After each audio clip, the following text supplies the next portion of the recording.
Oh, Neon Studios, you have done it again. Even if I'm not exactly sure what it is this time around. Titane was written and directed by Julia Ducournau, and if that name sounds familiar, she directed the movie Raw. And depending on how you felt about the movie Raw, that will kind of dictate how you feel about this. This is a wild, crazy thrill ride that I'm not exactly sure what happened, but I enjoyed pretty much every bit of it. This was really goddamn good. Now, it's kind of like a French David Lynch movie in the sense that not everything's really explained, and there are a lot of weird, strange visuals and a lot of craziness and a lot of like crazy music and some good music choices that I'll talk about during this review, but this is one you definitely need to experience. It is something where not everything is exactly explained, and there are certain details you need to pay attention to, but there are some pretty damn good performances here. Now, I had to write these names down. There was a character of Vincent, played by Vincent London, or Linden rather, so it must have been really hard for him to remember his first name. And there's Alexia, who's played by Agatha Roselle, and she gives a pretty damn good performance here. And speaking of the movie Raw from earlier, the main character from that plays the character of Justine. So there's the main character of Alexia. She gets in an accident after basically bothering her dad and kicking his back seat and everything like an annoying kid on a flight because she keeps making, loud car noises and everything because she loves cars, and he keeps turning the stereo up because he just wants to listen to music. He tries to tell his kid to shut up, and, well, they're on a highway and they spin out and her skull hits the window.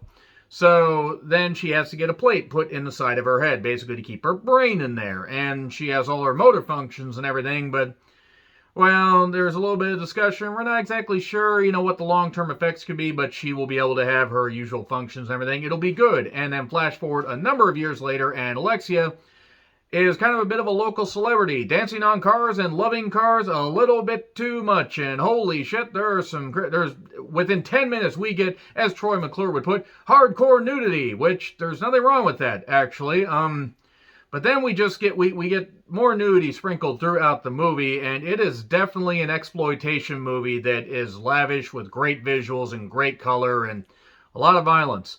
A lot of violence, especially in the first bit. If I could describe this movie, it's a bit like High Tension without like a stupid explanation at the end, I guess would be the best way. As the movie goes on, it just gets a bit weirder and then a lot weirder as we get to the third act. But the movie definitely starts out, conventional and then just goes absolutely batshit insane. Alexia is an unusual individual, basically, shall we say, and since she's a local celebrity, she handles this stuff well she handles this, fame, as it were, by being a little bit aggressive towards people she likes, as far as, like, making out, having sex, whatever, and she also decides to go on a bit of a killing spree. Why? Metal plate in the head, I guess. Or she's just always been nuts. Or maybe she thought that, the cars were telling her to do something, because there's one point where she decides to grind down on a stick shift, if you'll see what I did there. And then we just pivot a little bit later, because while she's at home at, one point earlier in the movie, she sees this news report about this young boy that has been missing, that, the parents are still looking for him and everything and are all distraught. It's called Adrian. Yo, Adrian! Or Adrian. And basically, she, hears about this and then goes absolutely insane one night and decides to leave her parents and go off and change her entire appearance because she's being pursued by the cops. And, well, whether it's in France, whether it's wherever, you basically want to avoid the police, even if you shouldn't have been going on a goddamn killing spree in the first place.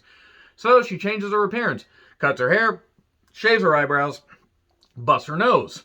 And then we go to a police station where she's there, and suddenly this fireman captain says, yeah, that's my son. And it's Adrian's father. So even though it is clearly effing obvious, even though he hasn't seen him for years and years, that's not the son. This guy ain't doing too well either. He's got his own issues. And from there, we get to just a whole bunch of weird goddamn shit. And it just gets absolutely goddamn insane. And I can't fucking believe it. And I kind of got into a bit of spoiler here, but I'll just say this. This is just really, really, really fucking weird. I can't even scratch the surface on just how nuts this goddamn movie is, because that all happens within about the first 40 to 45 minutes, and there's still an hour left. And it just goes wild and crazy, and why she decided to do this, who the fuck knows? Anyway, I'm going to get into spoilers here, but it's lavish. It's great. There's a great goddamn performance by Agatha. She is really, really good here. And there's actually some other good performances. The movie is not for everybody. It is very strange. It is very unusual. But I loved pretty much 90% of it. I mean, there were times where I was just like, okay, what the hell is going on? But I certainly wasn't bored. I will say that much. It wasn't dull. I will give it that much. Anyway, I'm going to get into spoilers. It's available on Amazon, I think, for like $7. So check it out. So spoilers, 3, 2, 1, and go. Okay, spoilers, spoilers, spoilers. Even though I kind of spoiled some there in the beginning, I do apologize. So, this whole thing of her killing people, there's no explanation why she did. She just one night killed some girl that she worked with, stabbing her with the pin thing she has in the back, like long sewing needle or long crochet needle that she uses to hold her hair. Stabs one guy that's a secret admirer of her, and then stabs this girl, kills another guy with a stool, literally kills him with a goddamn stool, tries to kill one girl by pushing her down the stairs, but she gets away. She kills another guy by just basically stabbing him in the goddamn gut, because why the hell wouldn't you? And then she escapes and cuts off her hair and does all that stuff and breaks her nose to look like this guy, because you think she's going to kill him, and maybe he had something to do with causing this accident. You know, you might have thought that might have been why the fire chief was being targeted. Nope, she just wanted to live as the guy's son, because he needed a son. She needed a new life, I guess. That's really about all I have for the spoilers, in all honesty. I mean, she ends up also, she's pregnant. I don't know who the fuck she's pregnant by. I don't know how she got pregnant. I definitely don't know what she's pregnant with, because there are points where she's leaking crude oil out of herself because she loves cars a little bit too much. It's just such a strange, unusual, viscerally visual experience. It's dripping with atmosphere and with other fluids as well. And it's certainly something that you could sink your teeth into, but oh God, there's like one point or whatever where she's trying to sink her teeth into a girl's chest, and ooh, that looked a little bit painful. It's like, I'm all for biting, not that much.